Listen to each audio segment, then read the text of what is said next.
नमस्कार, सुबह के 10:30 बजे मैं कंचन डोगरा नेगी एक बार फिर से हाजिर हूं आपके सामने प्रदेश का बेहद खास बुलेटिन अपना उत्तराखंड लेकर। आइए खबरों का आगाज करते हैं और सबसे पहले आपको बताते हैं कोरोना की रोकथाम के लिए कोरोनिल नाम की जिस दवाई को तैयार करने का कल यानी कि मंगलवार को रामदेव ने अपने सहयोगी बालकृष्ण के साथ दावा किया था, उस पर फिलहाल ब्रेक लग गया है। आयुष मंत्रालय ने पतंजलि से दवाई का पूरा कंपोजिशन बताने को कहा है।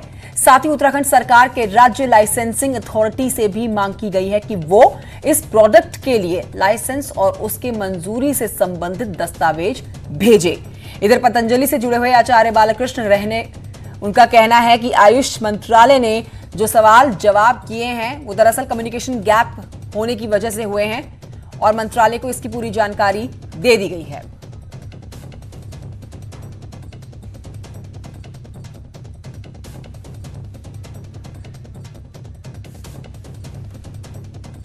देखिए, इसमें एक कम्युनिकेशन गैप था। सरकार ने कुछ पूछा था, हमने जवाब दे दिया है और सरकार आयुर्वेद के संदर्भ में सकारात्मक है और आयुर्वेद के प्रशंसक है, इसीलिए हमें कोई वो नहीं है। एक कम्युनिकेशन गैप था, उसका जवाब हमने दे दिया। पतंजलि योगपीठ द्वारा मंगलवार को लॉन्च की गई कोरोना की दवा कोरोनिल शाम होते होते विवादों में आ गई। केंद्रीय आयुष मंत्रालय ने इसका संज्ञान लिया और केंद्रीय आयुष मंत्रालय ने इसके प्रचार प्रसार पर और इसके उपयोग पर तत्काल प्रभाव से रोक लगा दी है। केंद्रीय आयुष मंत्रालय ने पतंजलि योगपीठ से पूछा है कि इस दवा की वैज्ञानिक प्रामाणिकता क्या है, इस दवा का कंपोजिशन क्या है और ये दवा लॉन्च करने से पहले उन्होंने क्यों नहीं ICMR की अनुमति ली। इसके साथ ही राज्य के आयुष मंत्रालय को भी केंद्रीय आयुष मंत्रालय ने पत्र भेजकर पूछा है कि आखिर किस आधार पर पतंजलि योगपीठ ने इस दवा को इजाद करने का दावा किया है। क्या पतंजलि योगपीठ को लाइसेंस जारी किया गया था। कुल मिलाकर गेंद अब राज्य सरकार के पाले में है। राज्य सरकार का जो आयुष मंत्रालय है उसका कहना है कि पतंजलि योगपीठ को लाइसेंस जारी किया गया था, लेकिन ये लाइसेंस सिर्फ इम्यूनिटी बूस्टर दवाओं के निर्माण के लिए जारी किया गया था।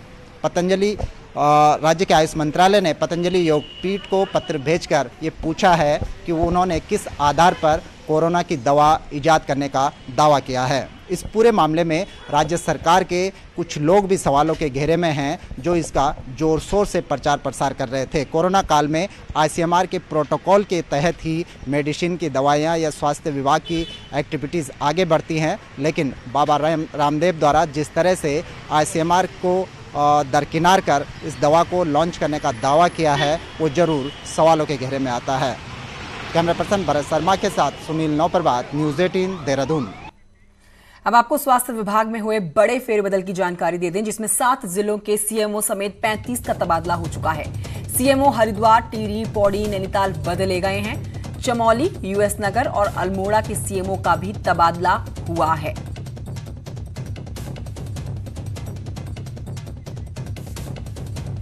प्रदेश से कोरोना अपडेट आप तक पहुंचा रहे हैं, जहां पर यानी कल मंगलवार के दिन 134 कोरोना पॉजिटिव केस आए। US नगर से 26, पौड़ी से 20, टिहरी से 15 नए केस आए। अल्मोड़ा की बात की जाए तो यहां पर 14 और हरिद्वार में 9 नए केस थे जो कल निकलकर सामने आए। चमोली चंपावत से 5-5, देहरादून से 25, नैनीताल से 8, रुद्रप्रयाग से 2, तो वहीं उत्तरकाशी में 5 नए केस सामने आए। कोरोना पॉजिटिव की संख्या 2500 के पार 2535 पर पहुंच गई है। मरने वालों का आंकड़ा 30 है। रिकवरी रेट 1602 का है और एक्टिव मामले 890 है।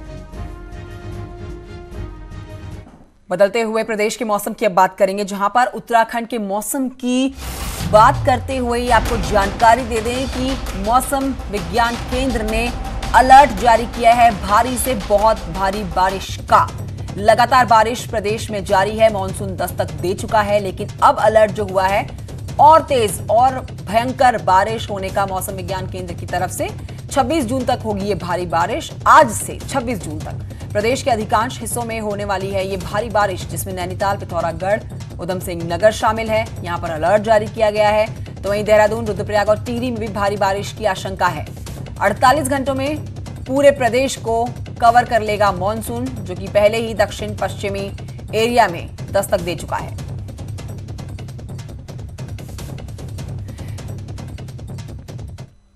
और जानकारी लेते हैं मेरे सहयोगी किशोर रावत से। किशोर रावत, इस समय आप कहां पर हैं मौजूद और मौसम कैसा बना हुआ है? मौसम विज्ञान केंद्र ने साफ कर दिया है भारी से भारी बारिश होने का।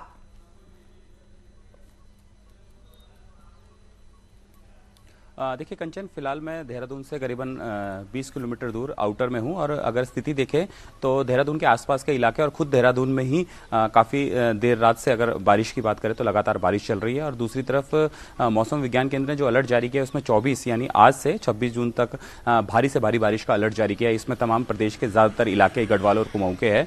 और मानसून की बात करें तो मानसून उत्तराखंड में कुमाऊं रीजन से यानी ईस्ट यूपी से कुमाऊं रीजन में एंटर कर चुका है और अगले 48 घंटे में पूरा तरह से कवर कर दिया जाएगा। लेकिन बारिश की बात करें तो लगातार बारिश कई हिस्सों में हो रही है। इस वक्त अगर देहरादून की बात करूं तो मैं मौसम थोड़ा दिखाना चाहूंगा कि किस तरीके से वेदर आसपास काफी इलाकों में घिर गया है और बादल धीरे धीरे घिरते जा रहे हैं, जिससे काफी बारिश की जिसकी बात करें जो अलर्ट है वो लगातार उस तरीके से बारिश का अलर्ट चूंकि लगातार जारी किया गया उस दौरान बारिश जरूर हो रही है। और देहरादून में अगर बात करें तो सुबह यानी सुबह अगर 4 या 5 बजे की बात करें तो लगातार बारिश हो रही है और उसके आसपास के इलाकों में भी बारिश हो रही है। इसको देखकर जो अलर्ट जारी किया गया इसमें खुद मुख्यमंत्री त्रिवेंद्र सिंह रावत ने कहा था कि तमाम जो अधिकारी है या फिर जिला प्रशासन है और जो आपदा प्रबंधन SDRF है जो इस मामले में जब मानसून आता है जिसमें उनको अलर्ट रखा जाता है तो इन सबको अलर्ट रहने के निर्देश दे दिए गए। साथ ही जिला प्रशासन को हर तरीके से एहतियात सुरक्षा बरतने के निर्देश दिए गए। खासकर नदियों के किनारे वाले इलाकों में अक्सर देखा गया है कि जब भी इस तरीके से तेज बारिश होती है तो नदियों में फ्लड जैसी सिचुएशन आ जाती है और नदियां का जो बैंक है यानी किनारे वो तोड़ते हुए रिहायशी इलाकों में घुस जाता है, जिससे काफी नुकसान होता है। तो ऐसे में जान मान के हानि जान बचाने के लिए, क्योंकि जो घर है वो तो जाहिर सी बात है नदियों किनारे उनको हटाई नहीं जा सकता, लेकिन जो आम लोग हैं जिनकी सुरक्षा की जा सकती है उनको अलर्ट रहने के निर्देश दिए गए और कहा गया कि अगर इस सिचुएशन में पानी बढ़ता है तो आप सुरक्षित इलाकों में पहुंच जाएं। जी किशोर रावत, जब बारिश होती है तो सरकार की चिंताएं और चुनौतियां काफी हद तक बढ़ जाती हैं और इसीलिए सरकार जो है वो अलर्ट मोड पर भागी है और कई तरह के दिशा निर्देश भी प्रदेशवासियों के लिए जारी करती हैं, जैसे कि आप जानकारी भी दे रहे थे। लेकिन अगले 48 घंटे जो बताए गए हैं वो भारी बारिश के बताए गए हैं। मतलब बारिश तो हो ही रही है, मानसून दस्तक दे चुका है और अब पूरे उत्तराखंड को वो अपने आगोश में लेने वाला है, लेकिन कई इलाकों में बहुत तेज बारिश होने वाली है। 48 घंटे भारी रहने वाले हैं और इसके लिए SDRF की जो टीमें हैं वो भी तैनात कर दी गई हैं।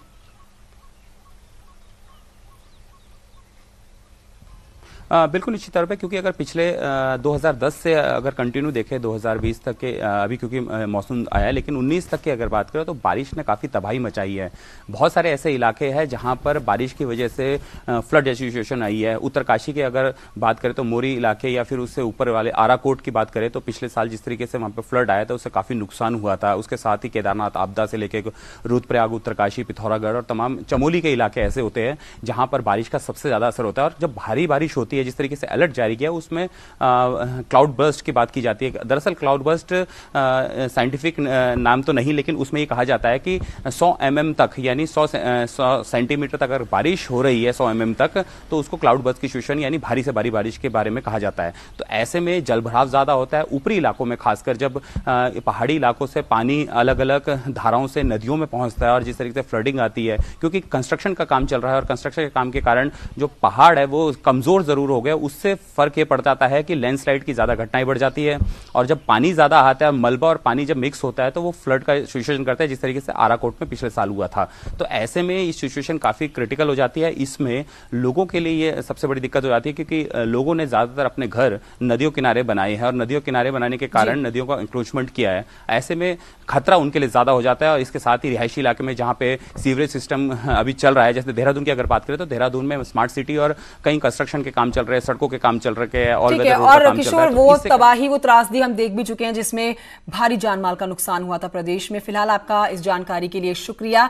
लगातार बारिश और मौसम विभाग ने और भारी बारिश की चेतावनी दे दी है। आगे बढ़ रहे हैं, पिथौरागढ़ की खबर आप तक पहुंचा रहे हैं, जहां पर पिथौरागढ़ प्रशासन ने चीन सीमा को जोड़ने वाले वैली ब्रिज के टूटने पर जांच बिठा दी है।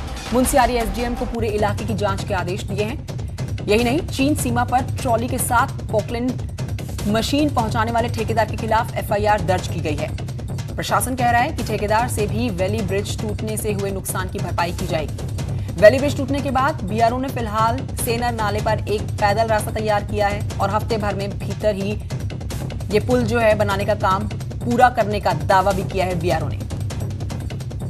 तो ये तस्वीरें आपके सामने, जहां पर ये भारी भरकम मशीन, पोकलैंड मशीन को लेकर गुजर रही ट्रॉली जो है वैली ब्रिज को तोड़ के नीचे गिर जाती है। वैली ब्रिज गिरता है और कई सवाल अधिकारियों पर खड़े होते हैं। जांच बिठा दी गई है।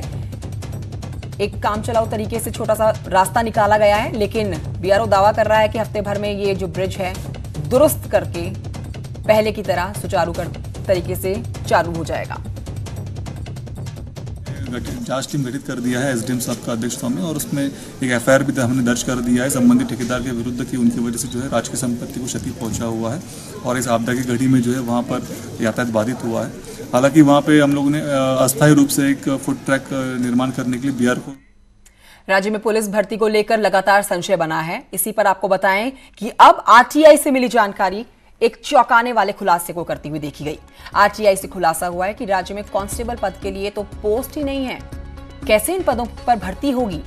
आपको बताएं कि उत्तराखंड पुलिस में साल 2014 में पुलिस कांस्टेबल की भर्ती खुली थी, लेकिन 6 साल बाद महाकुंभ को देखते हुए उम्मीद जताई जा रही थी कि फिर एक बार फिर से 1700 पदों के लिए पुलिस कांस्टेबल की भर्ती प्रक्रिया शुरू की जाएगी, जिसके लिए शासन से लेकर सरकार तक सैद्धांतिक स्वीकृति दी गई थी।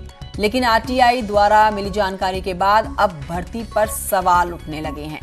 डीजी का कहना है कि जब प्रमोशन होगा तो ही तो पोस्ट खाली होंगे। देखिए, साल 2014 से उत्तराखंड पुलिस की भर्ती नहीं आई है। ऐसे में जो युवा है उत्तराखंड के, जो पुलिस की भर्ती में जाना चाहते हैं, वो खासे परेशान है। इसी को लेकर मैंने एक आरटीआई दाखिल की थी उत्तराखंड पुलिस में, जिसमें जवाब आया कि उत्तराखंड पुलिस में भर्ती शून्य है। एक प्रकार से आदमी हमारे अभी भी 1000 के से ज़्यादा कम हैं, किंतु वो हेड कांस्टेबल रैंक पे हैं, इसलिए वो कांस्टेबल की रिक्ति पूछते हैं तो कह देते नहीं है। हेड कांस्टेबल पे रिक्ति है जो कांस्टेबल से ही भरी जानी है, जो ही वो प्रमोशन हो जाएंगे तो कांस्टेबल की रिक्ति हो जाएगी। Welcome back. आप देख रहे हैं अपना उत्तराखंड। अब आपको लिए चलते हैं कोटद्वार के काशीपुर, जहां पर काशीरामपुर इलाके में 12 वर्षीय नाबालिग लड़की के साथ अपहरण के मामले में पुलिस को बड़ी सफलता मिली है। पुलिस ने अपहरण करने वाले युवक को हिमाचल बॉर्डर के पास से धर दबोचा है और नाबालिग लड़की को भी बरामद कर लिया है। पुलिस ने नाबालिग का मेडिकल टेस्ट कराया, युवक के खिलाफ मुकदमा दर्ज किया। युवक पड़ोस में रहने वाली नाबालिग लड़की को बहला फुसलाकर अपने साथ ले गया था। उससे हमें जानकारी हुई कि यह लड़की हिमाचल में, देहरादून बॉर्डर हिमाचल में कहीं पर ये लोग छिपे हुए हैं, तो हमारी टीम वहाँ गई और आज दोनों को हमने, लड़के को गिरफ्तार कर लिया है, बच्चे की बरामदी कर ली है। सुसंगत धारा में जो मुकदमा लिखा गया उसके तहत उनकी गिरफ्तारी की गई है और वैधानिक कार्रवाई की जाएगी। और अब खबर 3 तलाक से जुड़ी हुई। उधम सिंह नगर के खटीमा में मोबाइल से 3 तलाक देने का मामला आया। महिला की शिकायत के बाद सितारगंज पुलिस ने महिला सुरक्षा संरक्षण अधिनियम के तहत युवक को गिरफ्तार किया। पुलिस ने बताया कि 17 मील क्षेत्र के रहने वाले शाहिद शाह ने पत्नी को फोन पर 3 तलाक दिया। का विवाद था, पहले भी महिला वादिनी द्वारा जो है अपने पति के खिलाफ जो है, शाहिद शाह पति हैं इनके विरुद्ध जो है दहेज उत्पीड़न का मुकदमा लिखाया गया था और अभी फिर इन्होंने शिकायत की कि उनके पति शाहिद द्वारा जो है उनको मोबाइल पर 3 तलाक दिया गया है। कोटद्वार में नियमों को ताक पर रखकर नदियों में अवैध खनन का सिलसिला बदस्तूर जारी है। देर रात पुलिस टीम ने सिगड्डी में चल रहे अवैध खनन की छापेमारी की उसके खिलाफ, और सिगड्डी स्रोत में भारी भरकम मशीन से रात के अंधेरे में खनन किया जा रहा था। पुलिस ने खनन में लगे 2 डंपरों को सीज कर दिया है। बाजपुर में प्रशासन ने अवैध खनन पर बड़ी कार्रवाई की है। अवैध खनन में पुलिस 14 वाहनों को पकड़ चुकी है। एक स्टोन क्रैशर को भी सील किया गया है और स्टोन क्रैशर के क्रय विक्रय पर भी रोक लग गई है। इसके साथ साथ प्रशासन की टीम ने कोसी नदी में अवैध खनन करने पर भी कार्रवाई की है। 4 बजे के आसपास 6 वाहन एक क्रेशर पर उनके द्वारा आरबीएम वहाँ उतारा जा रहा था, तो उनको वहाँ सीज किया गया और साथ ही साथ जो क्रेशर है उसके विरुद्ध भी कार्रवाई करते हुए क्रेशर को भी सीज कर उसके क्रय विक्रय पर रोक लगा दी गई। देहरादून से खबर आ रही है, वन विभाग के वृक्षारोपण कार्यक्रमों में होगा आरएसएस। फॉरेस्ट चीफ जयराज ने अफसरों को लिखित में निर्देश दिए हैं, स्वयं सेवकों को भाग लेने का अवसर दिया जाए। जयराज कहते हैं भाजपा का मातृ संगठन माना जाता है आरएसएस।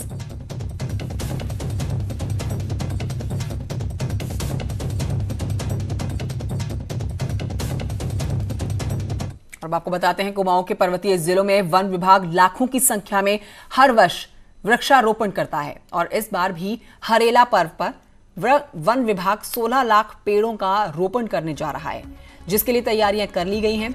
बता दें कि राज्य बनने के बाद ही हर साल 10 से 15 लाख पेड़ों का वृक्षारोपण होता है, जिसको लेकर पर्यावरण प्रेमी सवाल उठा रहे हैं और उनका कहना है कि जितने पेड़ वन विभाग ने राज्य बनने के बाद से रोपे हैं, उतने में तो प्रदेश में अब वृक्षारोपण के लिए जगह ही नहीं होनी चाहिए, लेकिन अधिकांश पेड़ वन विभाग सिर्फ कागजों में ही रोपण करते हैं। पैसे का मिसयूज क्यों करना हो रहा, बर्बादी क्यों करनी हो रही है? अगर आप उसको बचा नहीं सकते हैं तो खाली इतने पेड़ लगाने से फायदा क्या है? और वन विभाग जब से वन विभाग बना है हमारे इधर, तब से रोज पेड़ लगते हैं, लेकिन वो पेड़ कहाँ जाते हैं? विभागीय रूप से कुल 1590.96 हेक्टेयर क्षेत्र वृक्षारोपण किया जाएगा, जो कि वन पंचायत, क्षतिपूर्ति वृक्षारोपण योजना, चारा का विकास, ग्रीन इंडिया मिशन, जायका और बहुउद्देशीय योजनाओं के अंतर्गत है। इस बीच आपको ये बता देते हैं कि 1 जुलाई से 7 जुलाई तक वन विभाग भले ही वन महोत्सव कराने की तैयारियों में जुटा हो, लेकिन इस बार जन सहयोग से वृक्षारोपण करना एक चुनौती बना है। इसके साथ ही 16 जुलाई से 1 महीने तक चलने वाले हरेला महोत्सव के दौरान भी पेड़ों के रोपण की भी चिंता सताने लगी है। हालांकि वन विभाग द्वारा ये दावा किया जा रहा है कि इस बार जो लक्ष्य पेड़ों को लगाने का लिया गया है उसको पूरा कर लेंगे।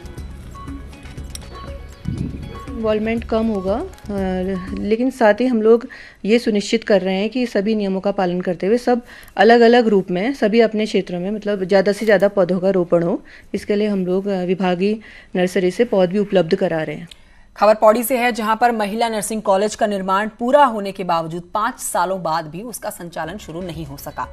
22 करोड़ 79 लाख रुपए की लागत से 280 छात्रों के लिए बनाए गए इस महिला नर्सिंग कॉलेज पर 4 करोड़ रुपए साइट डेवलपमेंट के नाम पर और खर्च किए गए।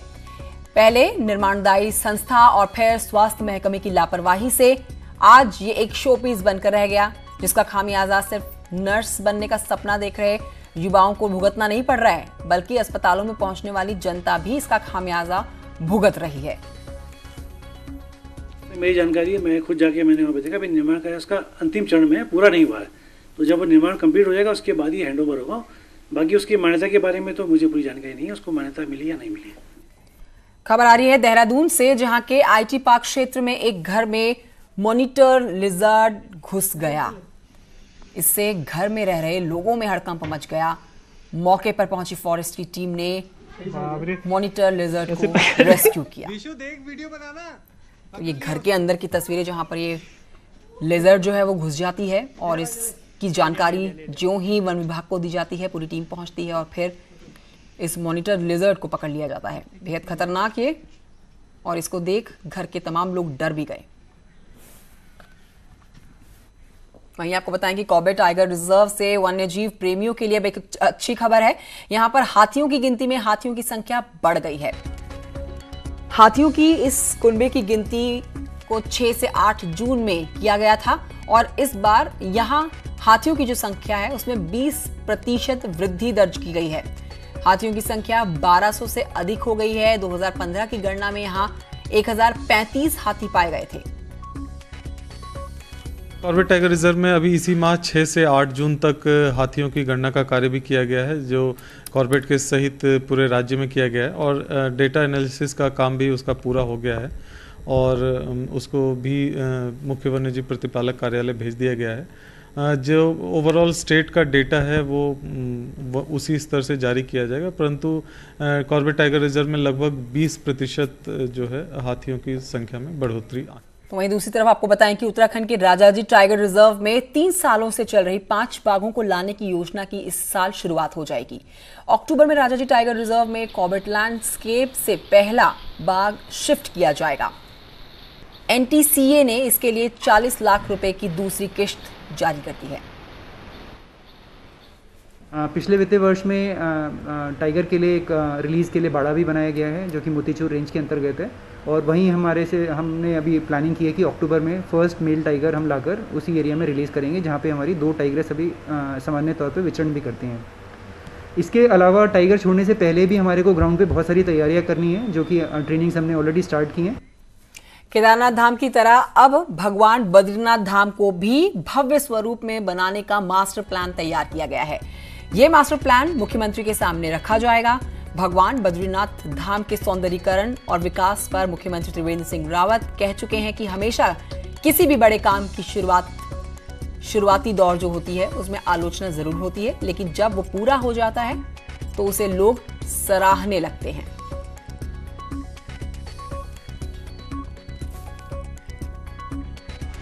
इस तरह से केदारनाथ के टाउनशिप का पुनर्निर्माण किया गया था, उसी तर्ज पर एक बद्रीनाथ के लिए भी एक बृहद योजना बनाने की तैयारी की जा रही है।